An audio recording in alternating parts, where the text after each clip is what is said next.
markets are one thing entirely. Microfinance and microcredit are entirely different. So I would like to see this whole question of the accumulation of wealth and the existence of markets entirely divorced from each other. I think the tragedy about microcredit and microfinance is that actually what it does is it induces people into a state of debt peonage. I have always been abhorrent myself of going into debt, but what it does is to encourage people to go into debt and say to them, this is a way in which you can get out of poverty. Now, some people manage to do that, who are very clever, they can do that. You can always find people who've succeeded at doing that, but the mass of the people, this cannot happen. And what you find is that immense wealth is being extracted from very poor people by the microfinance industry, which has now become huge and is charging interest at the rate of 40% or something of that kind. And when you say 40% is awful, they'll say to you, well, but this is not like the moneylender who charges 120%. It's much better than that. And you say, well, yes, but that's no excuse for charging 40%.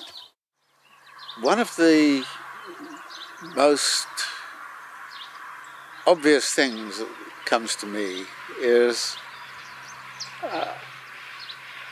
the problem of divide and rule.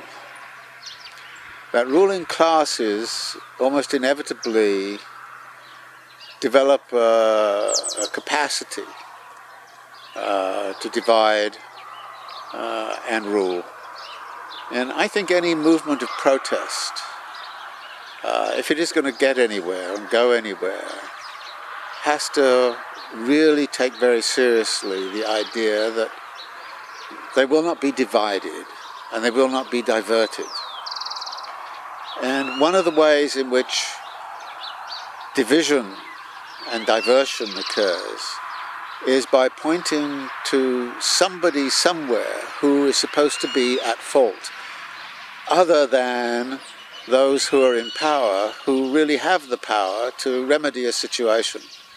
And it is, I think, in our particular world right now, a very strong tendency to look upon immigrants, for example, as the cause of many of the problems we face, and that therefore to scapegoat immigrants is one of the ways in which you blame everything on somebody else, so that you don't talk about, for instance, unemployment. Unemployment is a structural problem which exists within capitalism. Capitalism thrives on unemployment.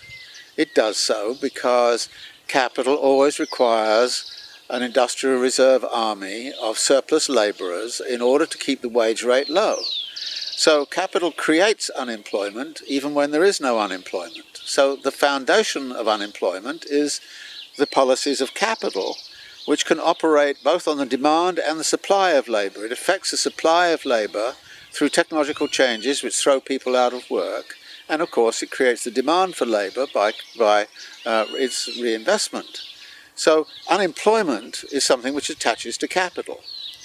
But when the unemployed protest, what the capitalists say is this is all due to the immigrants. And you would not be unemployed if it were not for the immigrants who are taking away your jobs. Or you would not be unemployed if it were not for unfair competition from China or from Mexico or from somewhere else. So you scapegoat somebody else, and you then say if there were no problems with immigration, if there were no problems of offshoring of production to cheaper locations, there would be no unemployment.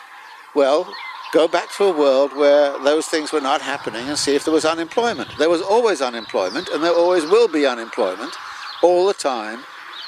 We work within the system of capital accumulation that requires a reserve army of unemployed people in order to keep the whole accumulation process going. So these are the ways in which power stays in power by saying it's somebody else's fault, and it diverts people's attention. So when you sort of say to the unemployed, let us protest against capital, and capital says you should be protesting against the immigrants, there's a battle to be fought with people's ideas about where unemployment is coming from. And of course, one of the things you cannot do is to actually talk about capital as being the major source of unemployment. I'm looking at the birds flying. I think in the end of the day, we probably have to work towards a world where everybody has enough security to be able to live at a reasonable standard of living, which is a bit like saying that we need a global minimum income, and of course that income would have to vary a little bit depending upon cost of living and all the rest of it, but we can work towards it, and we could also actually reduce disparities in the costs of living over time with the right kinds of politics. The idea of this would be, then eventually would be that there be a weekly or a monthly stipend that we all are granted. And that stipend would permit us to be able to take a form of money and be able to spend it in such a way on the food we need, on the shelter we need. And when we start to think about the shelter we need, there are various ways in which we can provide shelter which are nowhere near as costly as those which we now experience. For instance, in large cities, the land price is a very high part of what the cost of shelter is. Property speculation sends the price way, way, way up. We've got to bring that down. I mean, why should we, have these huge amounts we pay out for living in quite small spaces?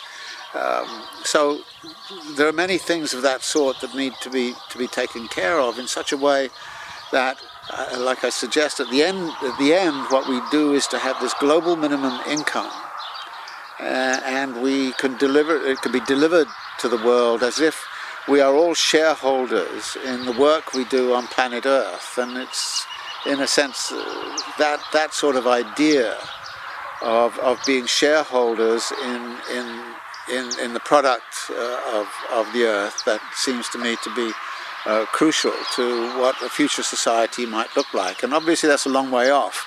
But if we have that vision in our head, then we can start to progress towards it, rather than the world we are now in, which is progressing in exactly the opposite direction, which is greater and greater levels of inequality, less and less capacity for populations who are living on $1 or $2 a day to find adequate living standards for themselves. So that has got to be reversed, and we move to another kind of much more egalitarian world.